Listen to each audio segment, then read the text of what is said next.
हिकमत अमली से एहतजाज का खात्मा किया गया। कानून नाफिज करने वाले इदारों ने शरपसंदों पर काबू पाया। फसादियों को मुल्क की तरक्की हजम नहीं हो रही।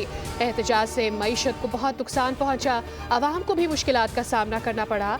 आज के बाद इन फसादियों मुल्क दुश्मनों को मजीद मौका नहीं देना।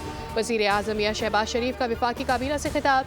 कहा 2014 से पहले इस्लामाबाद पर चढ़ाई का कोई तसव्वुर नहीं था। PTI ने पुरतशद्दुद एहतजाज की बुनियाद रखी।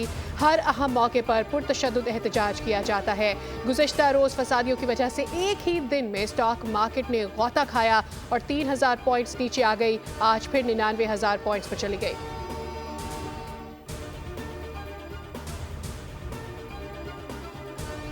और इंसदाद दहशतगर्दी अदालत लाहौर ने 9 मई के 8 मुकदमात में पानी PTI की जमानत की दरखास्तों को मुस्तरद कर दिया।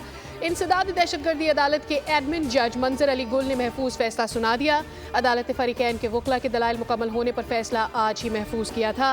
तमाम मुकदमात हसास तनसीबात पर हमले से मुतालिक हैं। तमाम वाक़ियात में रेंजर्स और पुलिस एहलकार शहीद हुए।